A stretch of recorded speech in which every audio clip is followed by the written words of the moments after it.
Ramona Quimby, age 8, by Beverly Cleary. Chapter 1. The First Day of School. Ramona Quimby hoped her parents would forget to give her a little talking to. She did not want anything to spoil this exciting day. "Ha, I get to ride the bus to school all by myself," Ramona bragged to her big sister, Beatrice, at breakfast. Her stomach felt quivery with excitement at the day ahead. A day that would begin with a bus ride just the right length to make her feel a long way from home, but not long enough, she hoped, to make her feel carsick. Ramona was going to ride the bus, because changes had been made in the schools in the Quimby's part of the city during the summer. Glenwood, the girls' old school, had become an intermediate school, which meant Ramona had to go to Cedarhurst Primary School. "Ha, yourself!" Beezus was too excited to be annoyed with her little sister today. "Today, I start high school." "Junior high school," corrected Ramona, who was not going to let her sister get away with acting older than she really was. "Rosemont Junior High School is not the same as high school. And, besides, you have to walk." Ramona had reached the age of demanding accuracy from everyone, even herself. All summer, whenever a grown-up asked what grade she was in, she felt as if she were fibbing when she answered third, because she had not actually started the third grade. Still, she could not say she was in the second grade, since she had finished that grade last June. Grown-ups did not understand that summers were free from grades. "Ha to you both," said Mr. Quimby, as he carried his breakfast dishes into the kitchen. "You're not the only ones going to school today." Yesterday had been his last day working at the checkout counter at the ShopRite market. Today, he was returning to college to become what he called a real live school teacher. He was also going to work one day a week in the frozen food warehouse at the chain of ShopRite markets to help the family squeak by, as the grown-ups put it, until he finished his schooling. "Ha to all of you, if you don't hurry up," to Mrs. Quimby, as she swished suds in the dishpan. She stood back from the sink so she would not splatter the white uniform she wore. In the doctor's office, where she worked as a receptionist. "Daddy, will you have to do homework?" Ramona wiped off her milk mustache and gathered up her dishes. "That's right." Mr. Quimby flicked a dish towel at Ramona as she passed him. She giggled and dodged, happy because he was happy. Never again would he stand all day at a cash register, ringing up groceries for a long line of people who were always in a hurry. Ramona slid her plate into the dishwater. "And will Mother have to sign your progress reports?" Mrs. Quimby laughed. "I hope so." Beezus was last to bring her dishes into the kitchen. "Daddy, what do you have to study to learn to be a teacher?" she asked. Ramona had been wondering the same thing. Her father knew how to read and do arithmetic. He also knew about Oregon pioneers and about 2 pints making 1 quart. Mr. Quimby wiped a plate and stacked it in the cupboard. "I'm taking an art course because I want to teach art, and I'll study child development." Ramona interrupted. "What's child development?" "How kids grow," answered her father. "Why does anyone have to go to school to study a thing like that?" wondered Ramona. All her life she had been told that the way to grow was to eat good food, usually food she did not like, and get plenty of sleep, usually when she had more interesting things to do than go to bed. Mrs. Quimby hung up the dishcloth, scooped up Picky, the Quimby's old yellow cat, and dropped him at the top of the basement steps. "Scat, all of you," she said, "or you'll be late for school." After the family's rush to brush teeth, Mr. Quimby said to his daughters, "Hold out your hands," and into each waiting pair he dropped a new pink eraser. "Just for luck," he said. "Not because I expect you to make mistakes." "Thank you," said the girls. Even a small present was appreciated, because presents of any kind had been scarce while the family tried to save money so Mr. Quimby could return to school. Ramona, who liked to draw as much as her father, especially treasured the new eraser, smooth, pearly pink, smelling softly of rubber, and just right for erasing pencil lines. Mrs. Quimby handed each member of her family at lunch 2 in paper bags and 1 in a lunchbox for Ramona. "Now, Ramona," she began. Ramona sighed. Here it was, that little talking to she always dreaded. "Please remember," said her mother, "you really must be nice to Willa Jean." Ramona made a face. "I try, but it's awfully hard." Being nice to Willa Jean was the part of Ramona's life that was not changing, the part she wished could change. Every day after school she had to go to her friend Howie Kemp's house, where her parents paid Howie's grandmother to look after her until one of them could come for her. Both of Howie's parents, too, went off to work each day. She liked Howie, But after spending most of the summer, except for swimming lessons in the park, at the Kemp's house, she was tired of having to play with 4-year-old Willa Jean. She was also tired of apple juice and graham crackers for snack every single day. No matter what Willa Jean does, complained Ramona, her grandmother thinks it's my fault because I'm bigger. Like the time Willa Jean wore her flippers when she ran under the sprinkler pretending she was the mermaid on the tuna fish can, and then left big wet footprints on the kitchen floor. Mrs. Kemp said I should have stopped her because Willa Jean didn't know any better. Mrs. Quimby gave Ramona a quick hug. I know it isn't easy, but keep trying. When Ramona sighed, her father hugged her and said, Remember, kid, we're counting on you. Then he began to sing. We've got high hopes, try hopes, buy cherry pie, and July hopes. Ramona enjoyed her father's making up new words for the song about the little old ant moving the rubber tree plant, and she liked being big enough to be counted on. But sometimes when she went to the Kempses, she felt as if everything depended on her. If Howie's grandmother did not look after her, her mother could not work full-time. If her mother did not work full-time, her father could not go to school.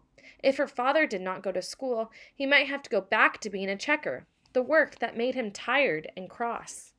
Still, Ramona had too many interesting things to think about to let her responsibility worry her as she walked through the autumn sunshine toward her school bus stop, her new eraser in hand, her new sandals on her feet, that quivery feeling of excitement in her stomach, and the song about high hopes running through her head. She thought about her father's new part-time job, zipping around in a warehouse on a forklift truck, filling orders for orange juice, peas, fish sticks, and all the other frozen items the markets carried. He called himself Santa's little helper because the temperature of the warehouse was way below zero, and he would have to wear heavy padded clothing to keep from freezing. The job sounded like fun to Ramona. She wondered how she was going to feel about her father's teaching art to other people's children, and decided not to think about that for a while. Instead, Ramona thought about Beezus going off to another school, where she would get to take a cooking class, and where she could not come to the rescue if her little sister got into trouble. As Ramona approached her bus stop, she thought about one of the best parts of her new school. None of her teachers in her new school would know she was Beatrice's little sister. Teachers always liked Beezus. She was so prompt and neat. When both girls had gone to Glenwood School, Ramona often felt as if teachers were thinking, I wonder why Ramona Quimby isn't more like her big sister. When Ramona reached the bus stop, she found Howie Kemp already waiting with his grandmother and Willa Jean, who had come to wave goodbye. Howie looked up from his lunchbox, which he had opened to see what he was going to have for lunch, and said to Ramona, Those new sandals make your feet look awfully big. Why, Howie, said his grandmother, that's not a nice thing to say. Ramona studied her feet. Howie was right. But why shouldn't her new sandals make her feet look big?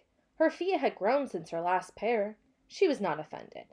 Today I'm going to kindergarten, boasted Willa Jean, who was wearing new overalls and t-shirt, and a pair of her mother's old earrings. Willa Jean was convinced she was beautiful, because her grandmother said so. Ramona's mother said Mrs. Kemp was right.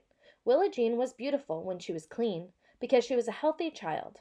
Willa Jean did not feel she was beautiful like a healthy child. She felt she was beautiful like a grown-up lady on TV. Ramona tried to act kindly toward little Willa Jean. After all, her family was depending on her. Not kindergarten, Willa Jean, she said. You mean nursery school. Willa Jean gave Ramona a cross, stubborn look that Ramona knew too well. I am too going to kindergarten, she said. Kindergarten is where the kids are. Bless her little heart, said her grandmother, admiring as always. The bus, the little yellow school bus Ramona had waited all summer to ride, pulled up at the curb. Ramona and Howie climbed aboard as if they were used to getting on buses by themselves. I did it, just like a grown-up, thought Ramona. Good morning. I am Mrs. Hannah, your bus aide, said a woman sitting behind the driver. Take the first empty seats toward the back. Ramona and Howie took window seats on opposite sides of the bus, which had a reassuring new smell. Ramona always dreaded the people and fumes smell of big city buses. "Bye-bye," called Mrs. Kemp and Willa Jean, waving as if Ramona and Howie were going on a long, long journey. "Bye-bye," Howie pretended not to know them. As soon as the bus pulled away from the curb, Ramona felt someone kick the back of her seat. She turned and faced a sturdy boy wearing a baseball cap with the visor turned up and a white t-shirt with a long word printed across the front. She studied the word to see if she could find short words in it, as she had learned to do in second grade. Earth. Quakes. Earthquakes. Some kind of team. Yes, he looked like the sort of boy whose father would take him to ball games. He did not have a lunchbox, which meant he was going to buy his lunch in the cafeteria. A grown-up would not call him a purple cootie. Ramona faced front without speaking. This boy was not going to spoil her first day in the third grade. Thump, thump, thump, against the back of Ramona's seat. The bus stopped for other children, some excited and some anxious. Still, the kicking continued. Ramona ignored it as the bus passed her former school.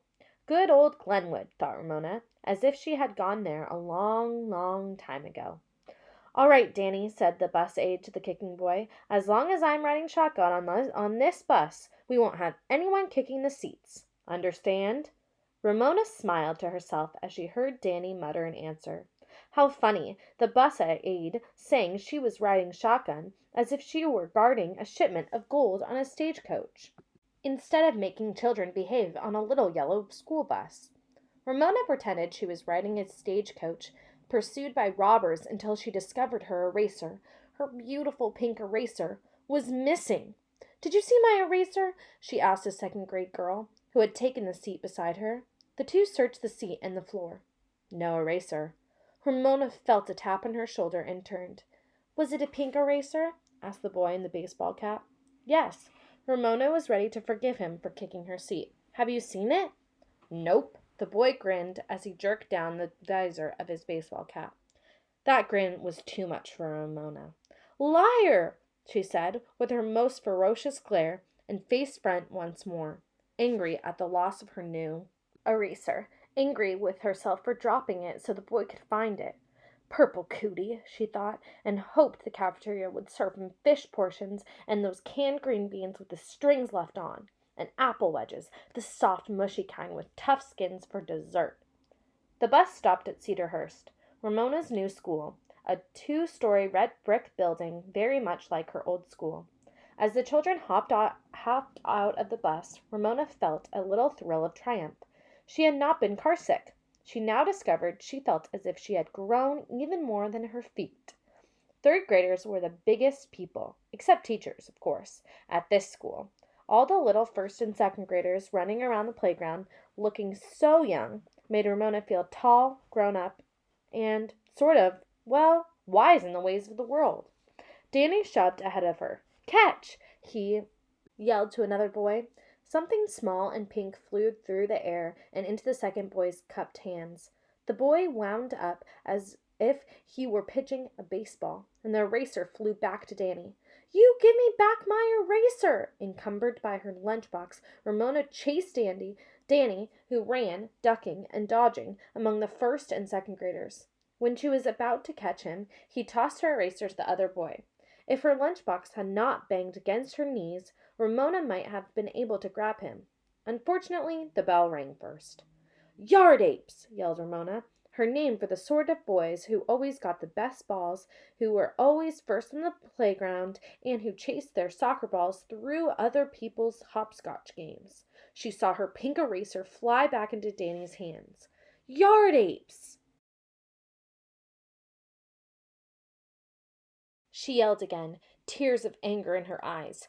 "Yucky yard apes!" The boys, of course, paid no attention. Still fuming, Ramona entered her new school and climbed the stairs to find her assigned classroom, which she discovered looked out over rooftops and treetops to Mount Hood in the distance. I wish it would erupt, she thought, because she felt like exploding with anger. Ramona's new room was filled with excitement and confusion. She saw some people she had known at her old school. Others were strangers. Everyone was talking at once, shouting greetings to old friends, or looking over those who would soon become new friends, rivals, or enemies.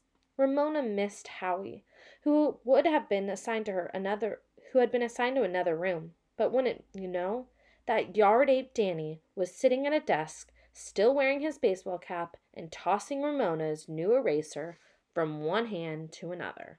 Ramona was too frustrated to speak. She wanted to hit him. How dare he spoil her day? All right, you guys, quiet down, said the teacher. Ramona was startled to hear her class called you guys. Most teachers had known would say something like, I feel like I am talking very loud. Is it because the room is noisy? She chose a chair at a table at the front of the room and studied her new teacher, a strong-looking woman with short hair and a deep tan. Like my swimming teacher, thought Ramona. My name is Mrs. Whaley, said the teacher, as she printed her name on the blackboard. Whaley. I'm a whale with a Y for a tail. She laughed, and so did her class. Then the whale with a Y for a tail handed Ramona some slips of paper. Please pass these out, she directed. We need some name tags until I get to know you. Ramona did as she was told, and as she walked among the desks, she discovered her new sandals squeaked. Squeak, creak, squeak. Ramona giggled, and so did the rest of the class. Squeak, creak, squeak. Ramona went up one aisle and down the other. The last person she gave a slip to was the boy from the bus, who was still wearing his baseball cap. You give me back my eraser, you yard ape, she whispered. Try and get it, Bigfoot, he whispered back with a grin. Ramona stared at her feet. Bigfoot? Bigfoot was a hairy creature 10 feet tall who was supposed to leave huge footprints in the mountain snows of southern Oregon. Some people thought they had seen Bigfoot slipping through the forest, but no one had ever been able to prove he really existed. Bigfoot indeed! Ramona's feet had grown. But they were not huge. She was not going to let him get away with this insult. Superfoot to you, yard ape, she said right out loud, realizing too late that she had given herself a new nickname. To her astonishment, Yard Ape pulled her eraser out of his pocket and handed it to her with a grin. Well, with her nose in the air, Ramona squeaked back to her seat. She felt so triumphant that she returned the longest way around and bent her feet as much as possible so she could make the loudest possible squeaks. She had done the right thing. She had not let Yard Ape upset her by calling her Bigfoot, and now she had her eraser in her hand. He would probably call her Superfoot forever, but she did not care. Superfoot was a name she had given herself. That made all the difference. She had won. Ramona became aware that she was squeaking in the midst of an unusual silence. She stopped mid-squeak when she saw her new teacher watching her with a little smile. The class was watching the teacher. We all know you have musical shoes, said Mrs. Whaley. Of course, the class laughed. By walking with stiff legs and not bending her feet, Ramona reached her seat without squeaking at all. She did not know what to think. At first, she thought Mrs. Whaley's remark was a reprimand, but then maybe her teacher was just trying to be funny. She couldn't tell about grown-ups sometimes. Ramona finally decided that any teacher who would let Yard Ape wear his baseball cap in the classroom wasn't really fussy about squeaking shoes. Ramona bent over her paper and wrote slowly and carefully in cursive, Ramona Quimby, age 8. She admired the look of what she had written, and she was happy. She liked feeling tall in her new school. She liked, or was pretty sure she liked her non-fussy teacher. Yard Ape, well, he was a problem, but so far she had not let him get the best of her for keeps. Besides, although she might never admit it to anyone, now that she had her eraser back, she liked him. Sort of. Maybe she enjoyed a challenge. Ramona began to draw a fancy border, all scallops and curlicues around her name. She was happy, too, because her family had been happy that morning, and because she was big enough for her family to depend on. If only she could do something about Willa Jean.